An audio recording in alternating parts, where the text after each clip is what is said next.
Stop. The word came through the privacy glass like a single struck bell. Adam Sullivan pulled the limousine to the curb on Fifth Avenue. He had driven her 3 years and never once heard her say it before the destination. Evelyn was already opening her own door. Adam was out faster, an old reflex from a different job. He followed her across the sidewalk. A man sat against the brick, paper cup of cold coffee in his hands. His collar had fallen open. Silver chain, garnet pendant shaped like an opened wing. Evelyn's hand pressed flat against her chest. The Meridian sat 3 blocks south, an apartment hotel Caro Holdings had owned for 11 years and which the press tended to forget existed.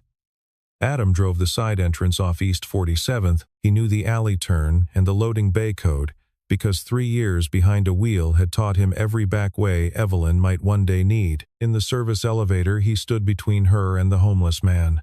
The man had given a single name in the lobby and offered nothing else. Adam studied him the way he had studied hundreds of John Does in another life. Temple scar healed wrong. A favored left leg. The eyes were not vacant. They were locked. This man was not a grifter.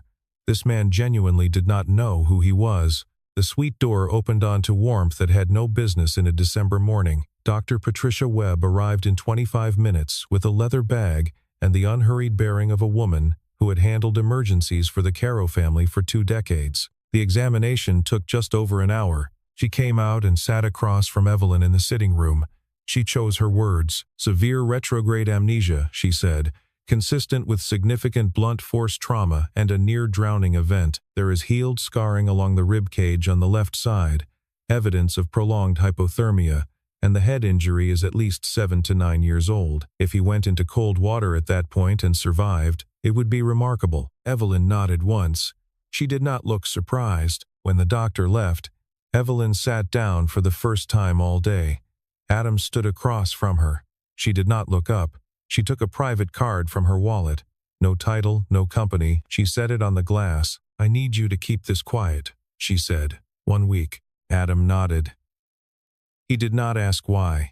He had looked into that particular stillness in too many mothers' faces over 14 years to need a reason given.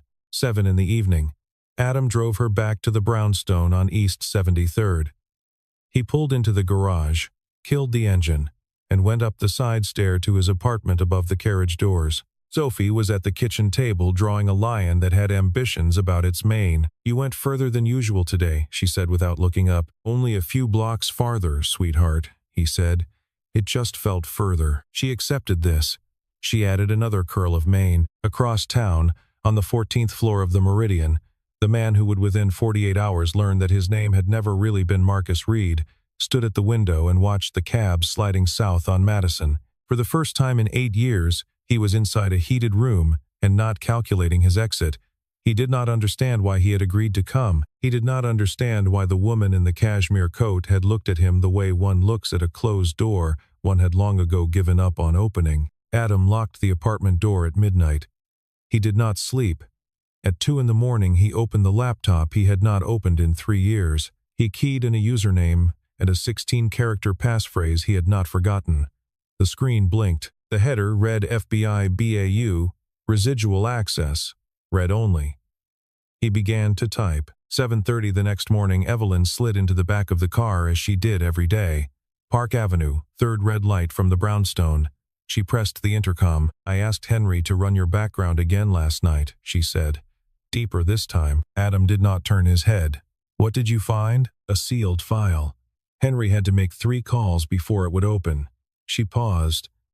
Adam Sullivan, former FBI special agent, Behavioral Analysis Unit, 14 years, 2 director's commendations, specialty, identification of unidentified persons in cold cases.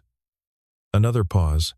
I have employed a former BAU agent as my driver for 3 years and never knew. You hired a man whose wife had just died and who needed somewhere to put his hands, Adam said. A steering wheel is somewhere. The light turned green. He drove. She did not press the intercom for half a block. Then, I would like you not to be only my driver this week. Yes, Adam said. There was no raise discussed, no change in terms, only the word. That noon, Adam went to the Meridian alone. He sat with Marcus for an hour and asked the kind of questions that did not feel like questions. By the end, Marcus agreed to a DNA sample. He asked only one thing of his own. "The woman yesterday," he said. "She lost her son the same night I woke up. She thinks I'm her son." "I don't know yet," Adam said, "but I will find out." In the afternoon, Evelyn texted Adam, "I would like to meet your daughter, if it is possible, in the garden." Adam hesitated. He had kept Sophie clear of his other life for 3 years. He typed yes anyway. Sophie had a way of making strangers feel ordinary that no adult could imitate. 4:30. The small walled garden behind the brownstone. December bare. Sophie came down the stair in her wool coat with Charlotte's Web under one arm and a folded sheet of construction paper in the other. She walked up to Evelyn without ceremony. "My dad said you might be sad," Sophie said. "I drew you so you'd be less sad." She handed over the paper. Evelyn unfolded it. A woman in a long coat stood on a sidewalk. A small red dot floated near her neck.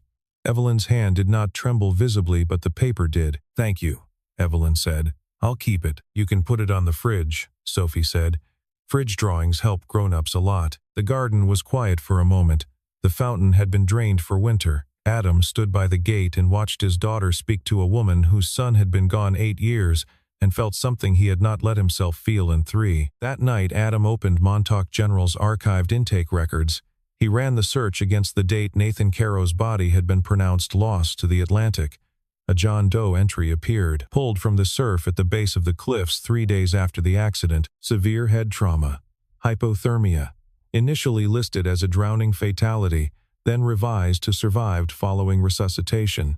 Adam scrolled down to the intake assessment and stopped. The attending physician had estimated the patient at 28 to 32 years old. Nathan Caro had been 22. Adam pulled Nathan's medical records next, the ones the Caro family physician had kept since boyhood. He found what he was hoping to find under a chest X-ray dated 9 years before the accident, taken after a soccer collision at 16. The rib cage was clean. No old fractures. No remodeling. Nothing. He compared it to the Montauk intake notes for the John Doe. 2 healed fractures on the left rib cage, both estimated at 5 to 7 years old at time of admission, set without surgery. Crooked, the kind of fractures a young man got and did not report. Adam sat very still. The survivor of the Montauk accident had not been Nathan. The survivor was someone else, someone older. Someone the cliff had given up alive instead of the son Evelyn had buried in a closed casket 8 years ago, and the survivor was wearing the necklace Evelyn had designed for Nathan. Adam wrote 2 lines in his notebook in pencil. Survivor not equal to son. Nathan gave the chain to this man on purpose. The story had just grown wider than anyone in this building had let themselves think. Friday morning. Adam pulled to the curb at 7. Evelyn opened the front passenger door rather than the rear. "I don't want to talk through glass today," she said. It was a 3-hour drive to Montauk Point. The Long Island Expressway was clear after the city. Evelyn watched the bare trees pass for the first hour without speaking. Then she said, "Nathan was 22. I had him at 23. He was my only one." She paused. "His last year he kept disappearing on weekends. I assumed there was a girl. I never asked. I have regretted not asking for 8 years. Adam did not offer comfort. He asked instead, "What did he like?" "Lasagna," she said. "Soccer, and unfair things. He could not stand them." Adam nodded once. They reached the overlook at 10. The wind off the Atlantic was loud and constant. Adam took a tape measure and a camera down to the shoulder, where the guardrail had been replaced. He worked the way he had been trained, slow and unmoved by feeling. Skid marks, 2 sets, 2 different tire widths. The police report had referenced only 1 vehicle.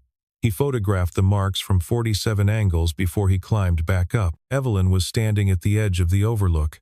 She had not come back here in 8 years. Adam came up beside her without stepping into her space. "There was a second vehicle," he said. "Montauk PD cleaned the file." She nodded once. On the way back, her phone rang. She put it on speaker. The voice was Spencer Caro's. He spoke pleasantly. He referred to a board reorganization motion that would now be presented within 36 hours due to scheduling considerations. He hoped Evelyn would be available. He used the word available the way men in his position used it, gently, with weight underneath. The call ended. Adam said only, "He just moved the timeline."